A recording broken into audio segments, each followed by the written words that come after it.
And we are live.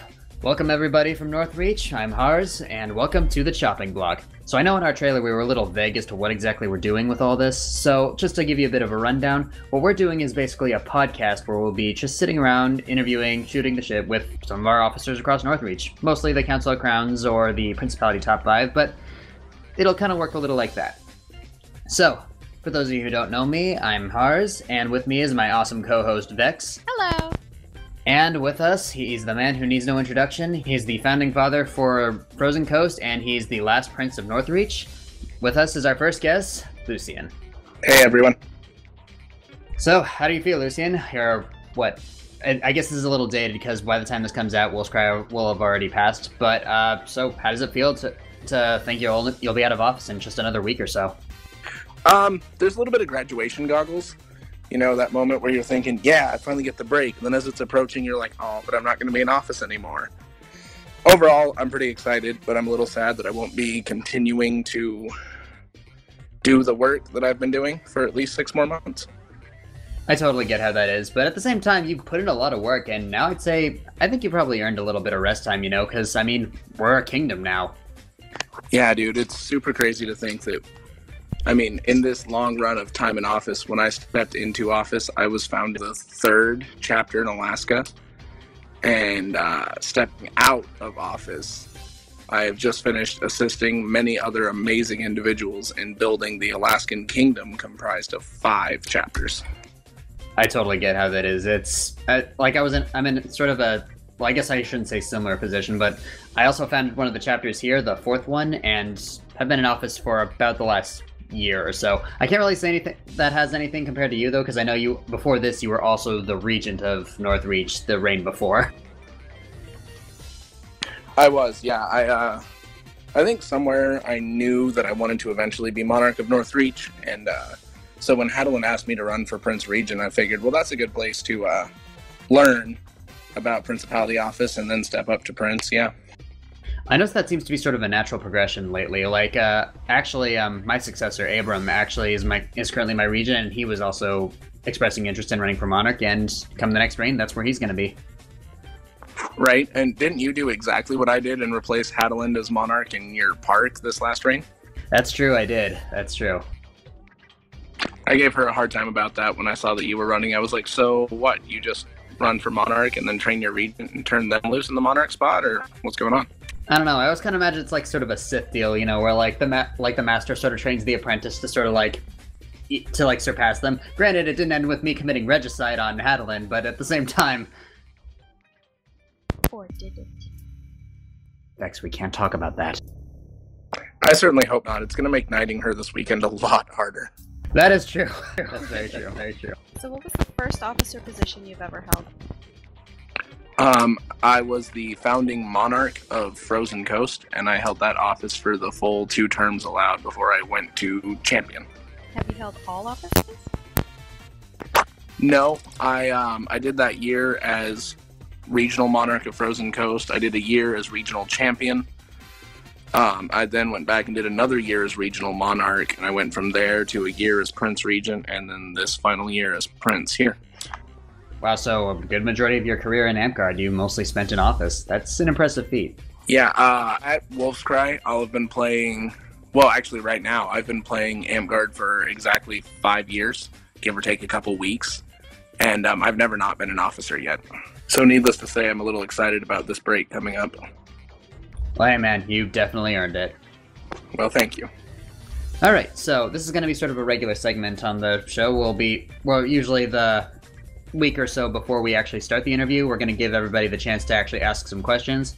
And if you're following along with us at home, you know that Vex had already done so about a week ago.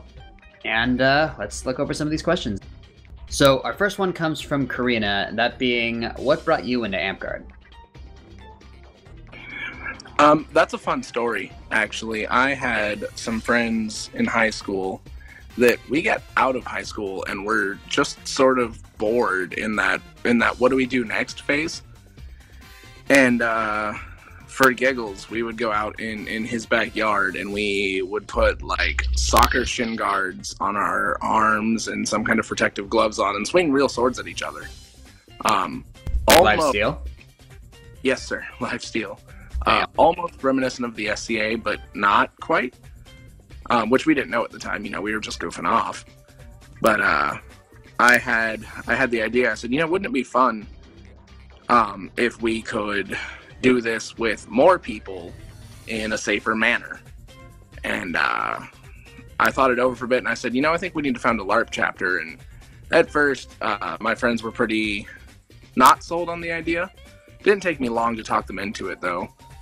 And at that point, we were Googling LARP in Alaska and found that Lupin Moon was going to have a booth at the Three Barons Renaissance Fair, which at that point in time was only a couple weeks away. So we put in requests for time off at work, and we went up to the Ren Fair, and we met Sir Gorin, and I don't think we met Mara till Wolfscry. I don't remember who else we met at the Ren Fair, actually, but anyway, So I traded information with Gorin, and the rest is history. That was how we founded Frozen Coast. So love at first fight. I mean, pretty much. Alright, so this next one we have is from Pira. This would be, what was your favorite quest event? Oh boy, that's a hard one. I've been to some pretty amazing questing events all across Northreach.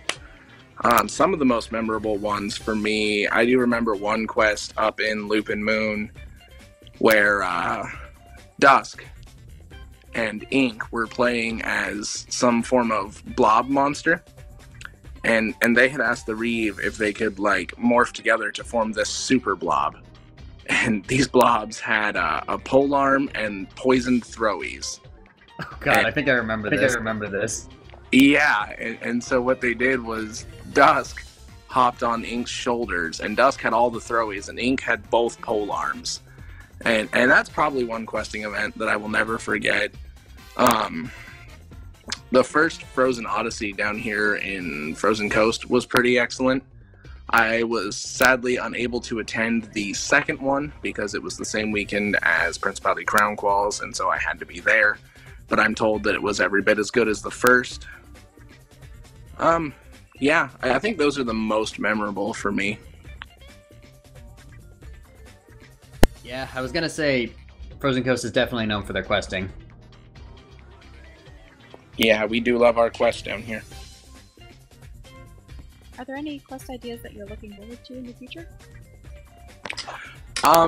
Not particularly. I've rattled some ideas around in my head, as I commonly do, about, when the time comes that if and when I decide to do one of these questy things, because at some point in my future there probably will. And so I've rattled around a couple ideas of things that I think would be cool. Like, at this last questing in Frozen Coast, we had there was talk of the tavern, and it was talked about like a separate place from sort of the merchants area, but we didn't really have any such separate place. So I had mused at the idea of looking into the cost of one of those inflatable taverns to be the tavern for questing. That's awesome. It sounds really cool, yeah. Yeah, I think it would be.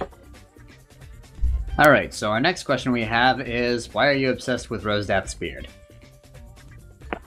Have you seen it? It's glorious. Rivaled only by the beard you used to sport, Hars. Oh, I thank you. One beard to rule them all. What's that? One beard to rule them all.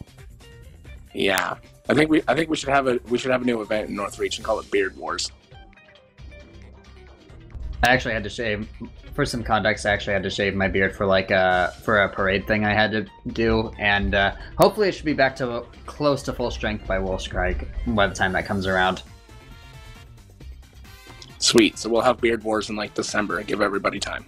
Aw, yeah. I will use yarn.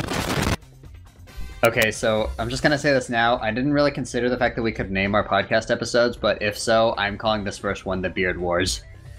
I support that. I people ready, and that title would make them listen. I'm a firm believer in the concept that there is no such thing as bad publicity. True that. Sorry, Vex, it looked like you were saying something earlier. What was that?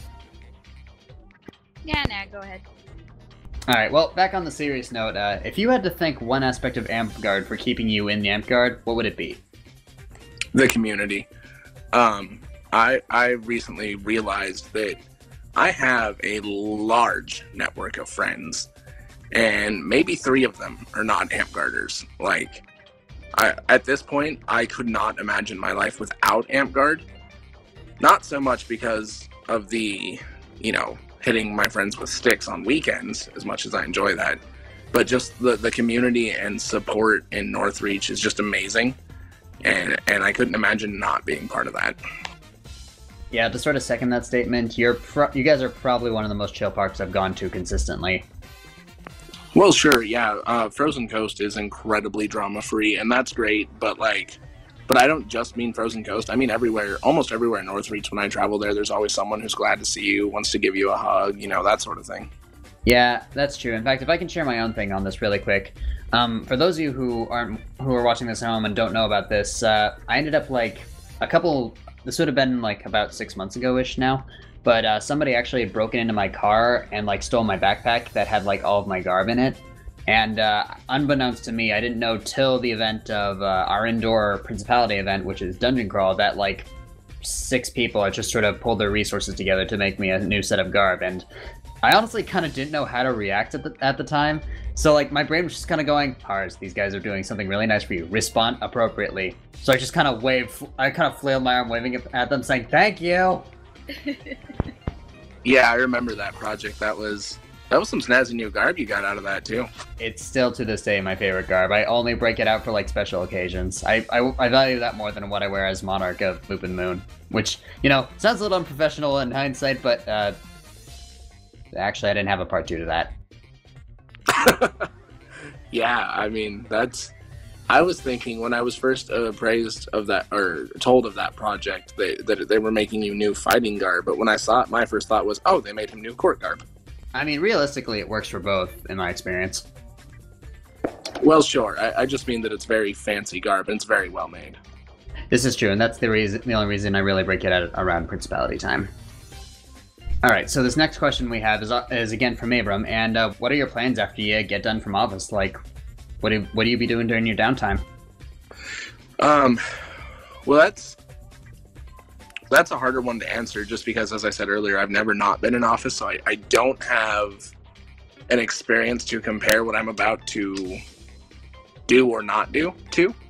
I do know that I will be serving as our King's Captain of the Guard, so I imagine that I will still be fairly involved at the Kingdom events and at the court events and that sort of thing. But I think for the most part, I'm just gonna play the game and enjoy that my phone isn't constantly going off, and when it does go off, I won't have that feeling of dread of what might be wrong this time. I know that feel. That's a good feel. Yeah, I'm pretty looking forward to it.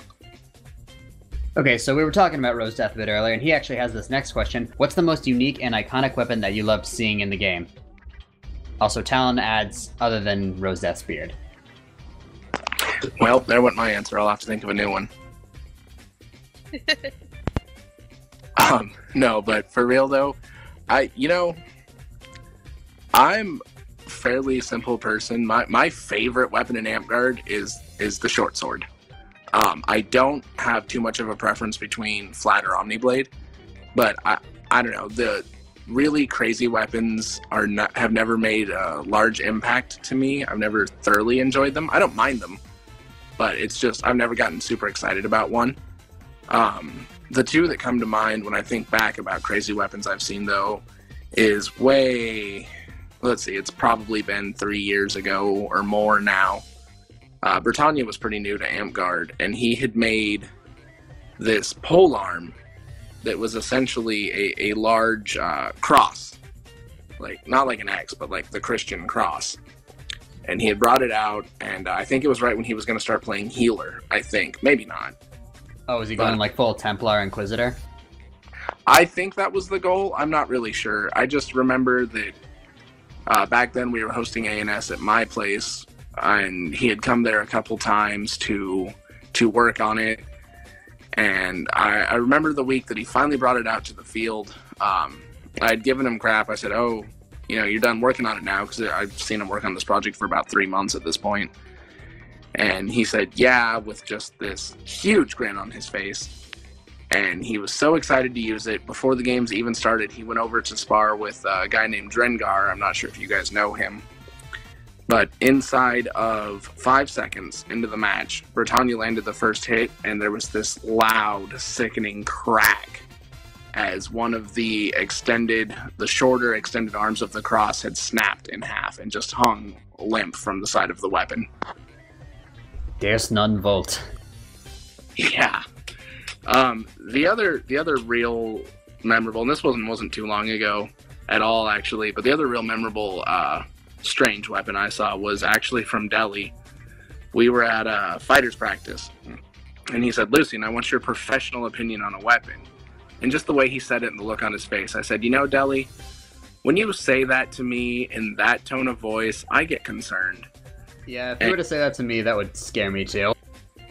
Yeah, and so he pulls out this scythe. I don't know if you guys saw it. I think he brought it up to either a Principality Day or just a random day in Lupin Moon. He actually brought it up to our mid-reign. That's what it was, mid-reign, yes. Anyway, at that point in time, it didn't have a cloth cover on it, so when he pulled it out, I could still see all the layers of foam and, all the inner workings of how that weapon was made. And I just scoffed. I didn't even have time to say words. I kind of laughed a little. And Telly said, all right, thanks, that's all I need to know, and he put it back in the back seat. See, if I can add my own little story about that particular weapon, because he brought it up to mid-range during our Weapons Master tournament. He almost got Goran during his fight with the weapon, when it was during the, I don't remember if it was counted as a great weapon or something, but he was actually he didn't win by a close it wasn't by a close margin that Goran beat him, but it was still fun to actually watch him kind of work around his sights. Yeah, I think Delhi, just from my own opinion of watching him, I think he's the opposite of me. I think he excels with weird weapons over traditional Amtgard weapons. Yeah, I don't think that's really a bad thing. I mean, if you can excel at a talent that not a lot of others can, that's a gift. Yeah, no, totally. I didn't mean anything. I didn't mean to imply that was a bad thing. Delhi's a very unique individual, and he regularly brings reasons to laugh to Northreach, so that's all good. Amen to that, brother. Okay, so this next one is again from Abram, and that is, what is your fondest memory in any office, Bard aside from getting kingdom status? Huh. Well, that's a hard one, because that would be my fondest memory. I actually liked when I posted the announcement that we had got it, Abram had commented that I think this is the kind of news that you'll remember where you were when you got it. And I think that's incredibly true. Well, I mean, we could add that as a follow-up question. Where were you when this announcement was finally reached? Actually, I was right outside the Anchorage airport. And I think part of the reason that I will remember it so well is, as awesome as getting the Kingdom status is, the other thing, I was right outside the Anchorage airport because I was about to pick up Talius, my man-at-arms, he's been living in Washington for the last year now, and had only returned for a couple weeks during Dungeon Crawl, so I hadn't seen him in 6 months. And I was already incredibly excited. And then as I was opening the door, my phone went off, and I looked at it, and there was a message from Lily, Boo, and it said, Garrett, we did it. We're a kingdom. And between the excitement of seeing Talius and the excitement of becoming a kingdom, I mean, I won't lie, my eyes definitely watered up as I was walking into the airport. I remembered instantly, a flashback to 5 years ago at Wolf's Cry 1, when the 3 monarchs sat down and signed the original Alliance of Northreach. Before we even, Northreach was just the name that was tacked onto this at the time. We hadn't even considered Principality or anything in Alaska prior to this yet. But I was instantly reminded of that day where we signed that, and how in 5 short years we went from a collection of 3 parks signing an agreement to work together to a kingdom, and it was pretty awe-inspiring. Yeah, I guess we can all sort of answer this one. Like for me, my biggest memory of that was just was like sort of for my morning constitution. I usually work from 7 in the morning till whenever our morning freight's done at FedEx. And I remember I was just getting off work and I was heading over to my sister's coffee shop where I usually get food from her. And as I was pulling up to order, I was just asking for what I usually get, like sort of a breakfast burrito and like a Red Bull or something to wake me up. And I ended up getting like the notification from you actually when you were posting about the announcement of our appointment to Kingdomhood. And I actually was like legitimately choked a little bit when I saw it. And my sister was I remember my sister was handing out my food, and she's like, "Hey, Jack, are you okay?" I'm like, yeah, I'm all right. I'll see you in a couple days, all right? And it was a good moment though. Yeah, I think Abram's definitely right. I think that everyone's gonna remember where they were when they got that notification, at least for several years. Yeah. What about you, Vex? Where were you when this happened? I was at my family cabin at the lake and got a tiny smidgen of a window to access the internet and check Facebook and saw the status and internet closed again.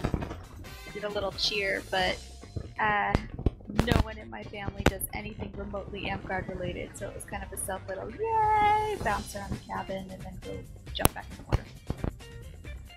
I hope you yelled like mammoth ball or something as you jumped in instead of cannonball. I have been meaning to practice my mammoth yelling, yeah.